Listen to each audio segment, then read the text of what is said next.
नमस्कार, आप देख रहे हैं न्यूज़ इंडिया 24/7। मैं हूं आपके साथ प्रीति चौहान। आपको खबरें दिखाएंगे, लेकिन उससे पहले तेलंगाना आपको सीधे लिए चलते हैं। यहाँ पर मुलुग में प्रियंका गांधी कुछ कह रही हैं, आपको सुनाते हैं। వరి ధాన్యానికి 2500, సోయాకి 2200, షుగర్ కేన్ కి 4000 రూపాయలు ఇవ్వబోతుందని చెప్పి నేను మనం చేస్తున్నాను। अरहर की 6700 रुपए और कॉटन की 6500 रुपए, పత్తికి 6500 రూపాయలు ఇవ్వబోతున్నాం। ఈ విధంగా ప్రతి పంటకి ఎంఎస్పి కంటే పెంచి రాబోయే కాంగ్రెస్ ప్రభుత్వం ఇవ్వబోతుంది। किसानों के लिए 2 लाख रुपए तक कर्ज माफ किए जाएंगे। రాబోయే కాంగ్రెస్ ప్రభుత్వం 2 లక్షల రూపాయల వరకు రైతులకి రుణమాఫీ చేయబోతున్నాము। इंदिरम्मा रायतु भरोसा योजना के तहत किसानों के लिए 15,000 रुपए प्रति एकड़ दिया जाएगा। ఇందిరమ్మ రైతు భరోసా అనే కార్యక్రమం తీసుకొచ్చి ప్రతి ఎకరాకి ప్రతి సంవత్సరానికి 15,000 రూపాయలు ఇవ్వబోతుందని చెప్పి నేను మనవి చేస్తున్నాను। और मनरेगा में जो रजिस्टर्ड मजदूर हैं उन्हें हर साल 12,000 रुपए मिलेंगे। భూమి లేని రైతు కూలీలకు సంవత్సరానికి వచ్చే కాంగ్రెస్ ప్రభుత్వం 12,000 రూపాయలు ఇవ్వబోతుందని చెప్పి నేను మనవి చేస్తున్నాను। मेरे बहनों और मेरे भाइयों, ये जो आपका क्षेत्र है ये आदिवासी बहुल क्षेत्र है और आप तो जानते ही हैं कि इंदिरा जी के दिल में आपके लिए एक बहुत खास जगह थी। ఈ ప్రాంతంలో గిరిజనులు ఆదివాసీలు పెద్ద సంఖ్యలో ఉంటారు। ఇందిరాగాంధీ గారు గిరిజనులు ఆదివాసీలకి ఎంత ప్రేమిస్తుండ్రో మీకు తెలుసు అని చెప్పి నేను మనవి చేస్తున్నాను। ये रिश्ता जो उनके साथ आपने जोड़ा था एक आदर का रिश्ता था, श्रद्धा का रिश्ता था। उनके दिल में आपके लिए आदर थी अथा आपके लिए श्रद्धा थी और वो हमेशा ये चाहती थी कि आपकी संस्कृति को बचाया जाए और बढ़ाया जाए। वो हमेशा कहती थी कि आदिवासी संस्कृति ही दुनिया की सबसे आधुनिक और सबसे आगे सोचने वाली संस्कृति थी, जिसके जरिए प्रकृति का आदर होता था। గిరిజనులు ఆదివాసీలు మీరు ఇందిరాగాంధీ గారిని ఎంతో ప్రేమించి అభిమానించేవాళ్ళు। ఇందిరాగాంధీ గారు కూడా మిమ్మల్ని ఎంతో ప్రేమించి అభిమానించేవాళ్ళు। ఎప్పుడు కూడా మీ సంస్కృతిని మీ కల్చర్ని మరి ప్రిజర్వ్ చేయాలని చెప్పి ఇందిరాగాంధీ గారు భావించారు। ఎప్పుడు కూడా ఇందిరాగాంధీ గారు మీరంటే ఆదివాసీలు లంబాడీలు గిరిజనులు అంటే ఎంతో గౌరవ మర్యాద ఉండేది। ఆదివాసీలు గిరిజనులు వారి గురించి మీకు ఎంతో ముందు చూపు ఉందని చెప్పి ఇందిరాగాంధీ గారు భావించేవారు। लेकिन अफसोस की बात है कि आज आपके अधिकार छीने जा रहे हैं। ఈ రోజు ఆదివాసీల గిరిజనుల హక్కులు ఈ బీఆర్ఎస్ ప్రభుత్వ పెద్దలు లాక్కుంటున్నారని చెప్పి నేను మనవి చేస్తున్నాను। जबरन आपको जमीन से बेदखल किया जा रहा है। మీ భూముల నుంచి మిమ్మల్ని ఎలగొడుతున్నారు। आपके लिए जो डेवलपमेंट फंड है उसका आप शायद जानते नहीं होंगे, लेकिन 40% से ज्यादा अलग अलग कामों में जाता है, लेकिन आपके लिए नहीं डाला जाता। మీకు రావాల్సిన డెవలప్మెంట్ ఫండ్ అభివృద్ధి నిధుల్లో 40% ఇతర విషయాలకి ఉపయోగిస్తుందని చెప్పి నేను మనవి చేస్తున్నాను। हमने तय किया है कि एससी के लिए 18% आरक्षण दिया जाएगा और एसटी के लिए 12%। మేము వచ్చిన తర్వాత ఎస్సీలకి 18% రిజర్వేషను, ఎస్టీలకి 12% రిజర్వేషన్ ఇవ్వబోతుందని చెప్పి నేను మనవి చేస్తున్నాను। अंबेडकर अभय हस्तम के तहत एससी एसटी परिवारों को 12 लाख की मदद मिलेगी।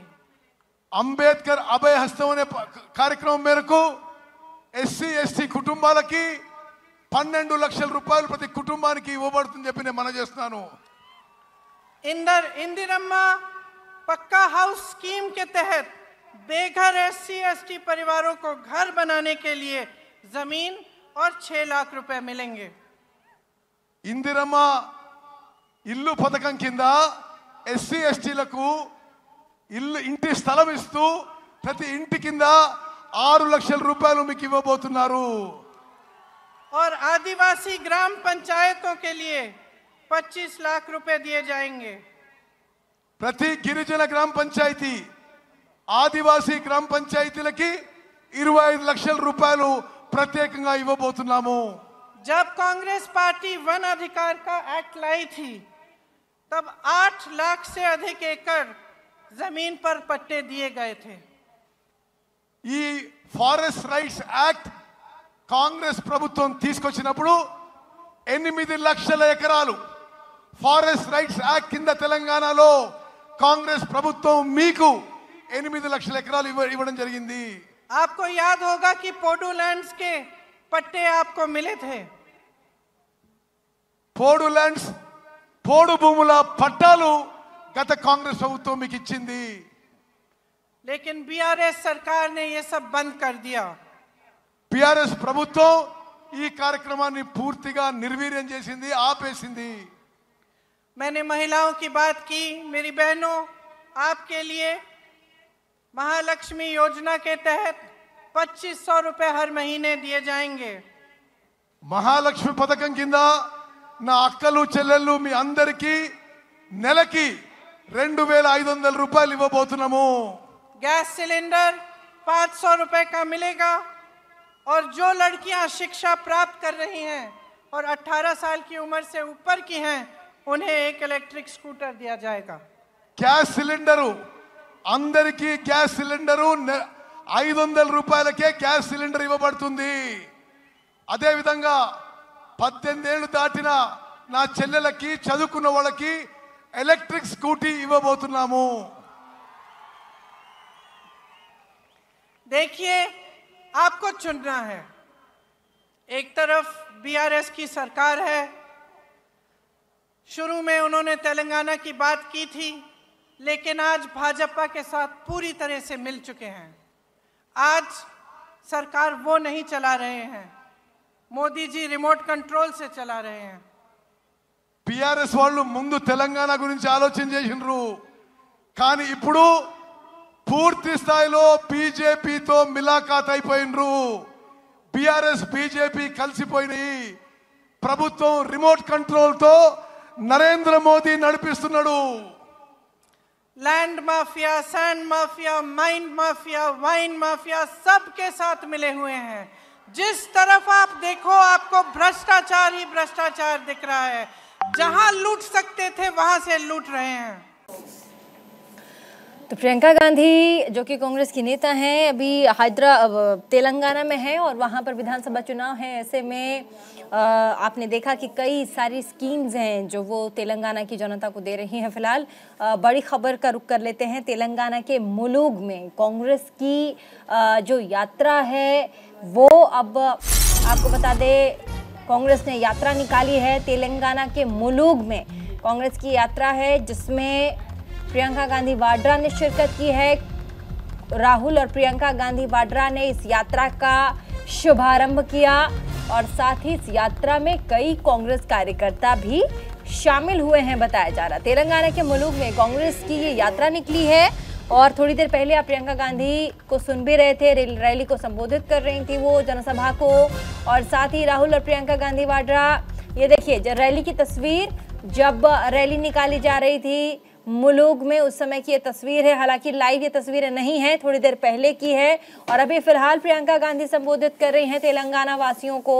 बीजेपी के ऊपर करारा प्रहार करती सुनी गई और साथ ही तमाम उन योजनाओं की बात कर रही हैं जो आने वाले समय में कांग्रेस पार्टी के घोषणा पत्र में होगा. और साथ ही वो कह रही हैं कि अब लड़कियों को स्कूटी फ्री में देंगे, बिजली बिल में कटौती होगी. तमाम योजनाओं को गिनवा रही थी. तस्वीरें थोड़ी देर पहले की है रैली की. मुलुगु में, तेलंगाना के मुलुगु में कांग्रेस की रैली जिसमें राहुल गांधी कांग्रेस के सांसद और प्रियंका गांधी दोनों शामिल. और इन तस्वीरों को आप देख सकते हैं जो तेलंगाना के मुलुगु से आई है. फिलहाल तस्वीरों में आप देख सकते हैं 5 राज्यों में विधानसभा चुनाव है और ऐसे में कांग्रेस इस वक्त कोई भी कोई कसर नहीं छोड़ना चाहती। लगातार पांचों ही राज्यों के विधानसभा चुनाव में कांग्रेस ने रस्सी को कसकर पकड़ कर रखा है। जरा भी ढील देने की गुंजाइश में कांग्रेस नजर नहीं आती और ऐसे में आज जो रैली है वो तेलंगाना में है और तस्वीरों को देख करके आप समझ सकते हैं कि कांग्रेस इस वक्त किसी भी स्टेट को हल्के में लेना नहीं चाहती और कितनी सीरियस है इस विधानसभा चुनाव को लेकर के, तेलंगाना को लेकर के, तमाम अलग अलग राज्यों को लेकर के जहां पर इस साल चुनाव होने वाले हैं विधानसभा के। और देखिए चुनाव मध्य प्रदेश में भी है और मध्य प्रदेश के मुख्यमंत्री शिवराज सिंह चौहान ने कांग्रेस पर निशाना साधा। उन्होंने कांग्रेस को घेरते हुए कहा कि कांग्रेस में काम बटे हुए हैं। गाली खाने की power of attorney Digvijay Singh को दी गई है। कांग्रेस में काम बटे हुए हैं, गालियां खाने की पावर ऑफ अटॉर्नी भी दी गई है। और श्री कमलनाथ जी ने खुद खुलासा किया है कि गाली खाने की पावर ऑफ अटॉर्नी उन्होंने दिग्विजय सिंह जी को दे रखी, जो अभी तक वैलिड है।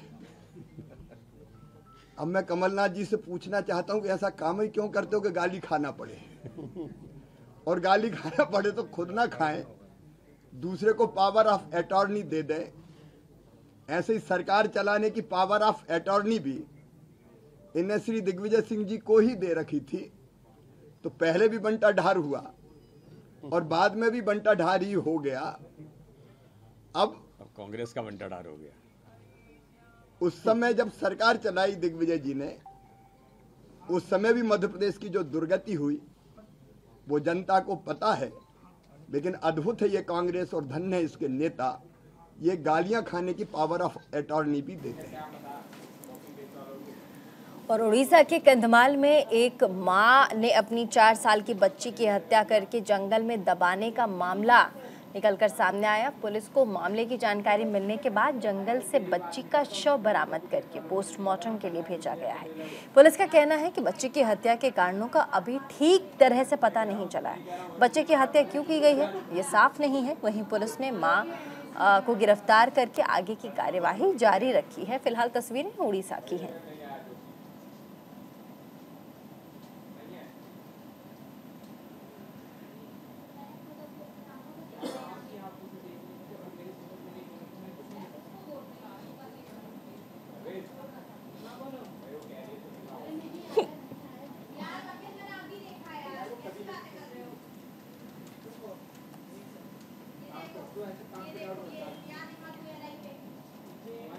वीर महराजपुर में सरकारी स्कूल की स्थिति जर्जर है।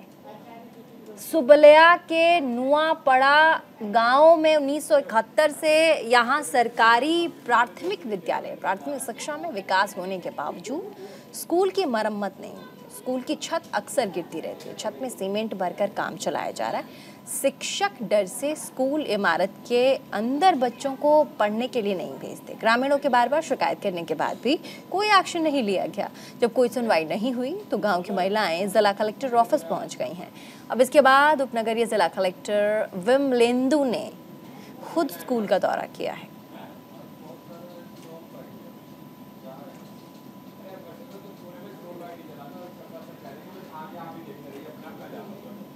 ओडिशा के भद्रक में युवक की हत्या से पूरे इलाके में सनसनी फैल गई है। नसलपुर गांव में पद्मलोचन दास के बड़े बेटे धनंजय की हत्या कर दी गई। इसके बाद से परिजन एसपी से न्याय की गुहार लगाने पहुंचे। युवक का शव मिलने के बाद शव को पोस्टमार्टम के लिए भेज दिया गया है।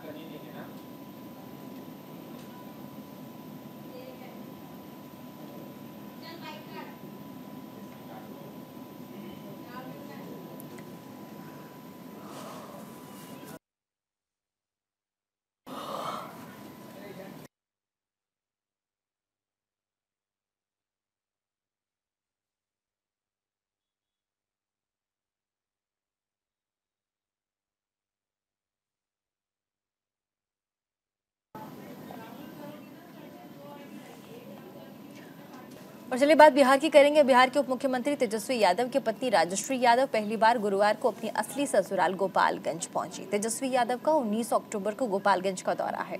इस दौरे पर तेजस्वी यादव के साथ उनकी पत्नी राजश्री यादव भी मौजूद रहेंगी। वहीं राजद जिलाध्यक्ष दिलीप सिंह का कहना है कि उप मुख्यमंत्री तेजस्वी यादव अपनी पत्नी राजश्री के साथ होमगार्ड मैदान में हेलीकॉप्टर से उतरेंगे। उनके साथ दुर्गा मंदिर में पूजा अर्चना करेंगे। साथ ही मंदिर परिसर में ही डिप्टी सीएम और योजनाओं का उद्घाटन भी करेंगे, शिलान्यास भी करेंगे। आपको बताते चलें कि वहां एक जनसभा का भी आयोजन किया गया है, उसे संबोधित भी करेंगे।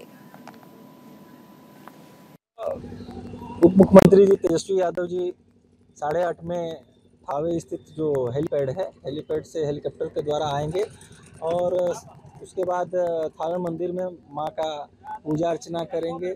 पूजा करने के बाद जो यहाँ थावे मंदिर पे जो जीर्णोद्धार और कार्यारंभ हुआ है, यहाँ का विधिवत रूप से एक बहुत बड़ा पर्यटक स्थल बनाने की दिशा में जो कार्य चल रहा है उसका कार्यारंभ करेंगे।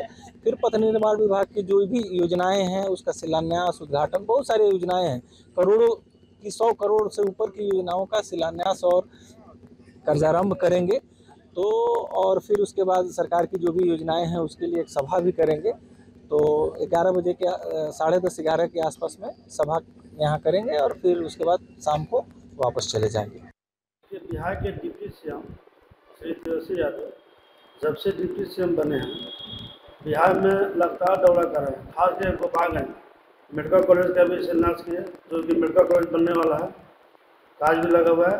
थावे का सौंदर्यीकरण डिप्टी सीएम के माध्यम से, सिटी के माध्यम से जोरों शोरों पर चल रहा है। और पूरे बिहार के जितने मेडिकल स्वास्थ्य केंद्र है, हॉस्पिटल है, उनका भी देखिए कितना सौंदर्यीकरण हुआ है, स्वास्थ्य में बहुत सुधार हुआ है।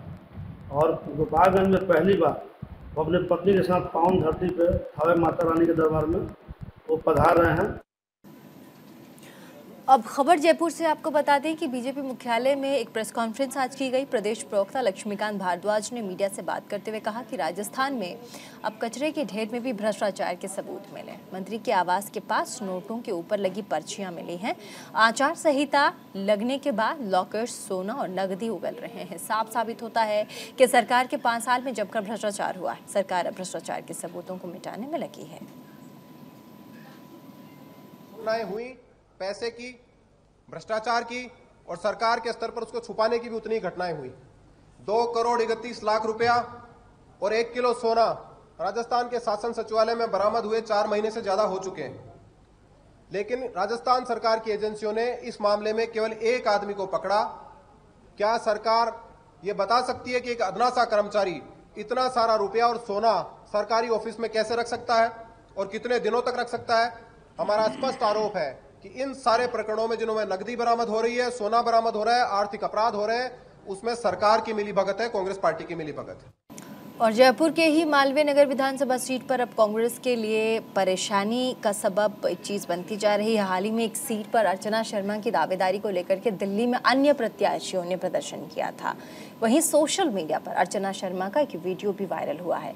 अब इसमें वे अपनी ही पार्टी के कुछ नेताओं पर 40 लाख लेकर के प्रतिद्वंदियों से मिलने का आरोप लगाती नजर आती हैं। वहीं अब सोशल मीडिया पर भी अर्चना शर्मा के बयानों पर राजीव अरोड़ा का बयान सामने आया है। राजीव अरोड़ा ने सोशल मीडिया पर लिखा है कि 2 बार हारने के बाद वे टिकट लेने की दुर्भावना मालवीय नगर में कांग्रेस को नुकसान पहुंचा रही है।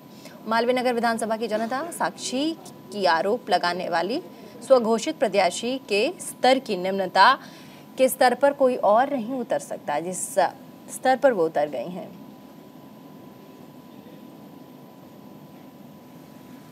चलिए बड़ी खबर का रुख कर लेते हैं। तेलंगाना के दौरे पर कांग्रेस के सांसद राहुल गांधी हैं और लगातार वहां के लोगों को संबोधित कर रहे हैं। थोड़ी देर पहले आपने रैली भी देखी थी, अब क्या कुछ कह रहे हैं आप खुद से सुनिए।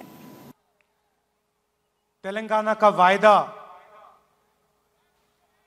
कांग्रेस पार्टी ने आपसे 2004 में किया था।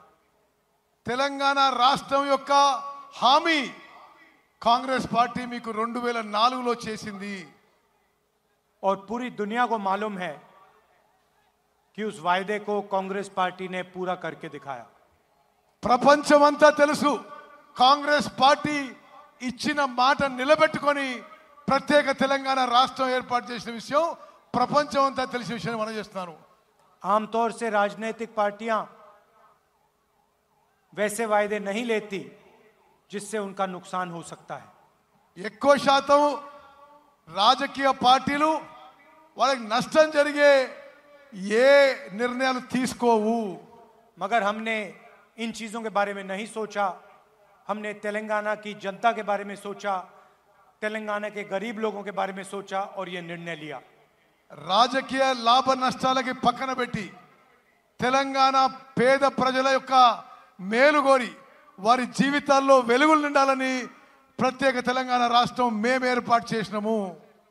और ये सच्चाई आपके सामने है, इसको कोई मिटा नहीं सकता है।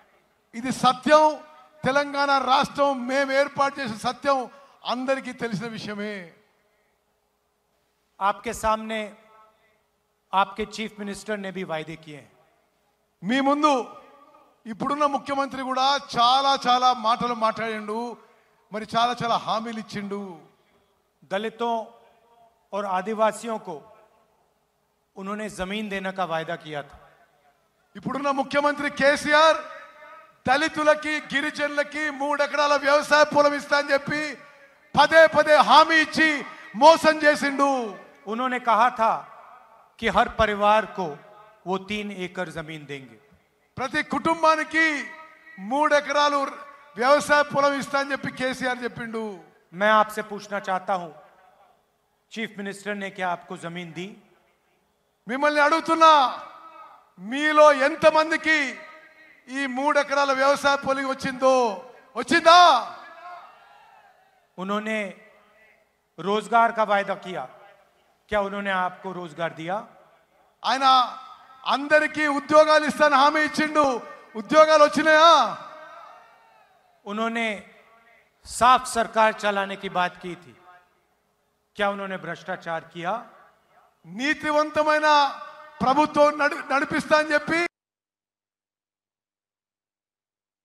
तो चुनावी सीजन है और ऐसे में राहुल गांधी तेलंगाना के दौरे पर हैं। प्रियंका गांधी थोड़ी देर पहले वो वहां के लोगों को, तेलंगाना के लोगों को संबोधित कर रही थी। फिलहाल राहुल गांधी कई सारी चीजें कह रहे हैं, बीजेपी पर टारगेट भी कर रहे हैं। हमारी नजर रहेगी इस पूरी खबर पर। छोटे से ब्रेक ले रुक रहे हैं, कहीं मजा आएगा, देखते रहिए न्यूज़ इंडिया।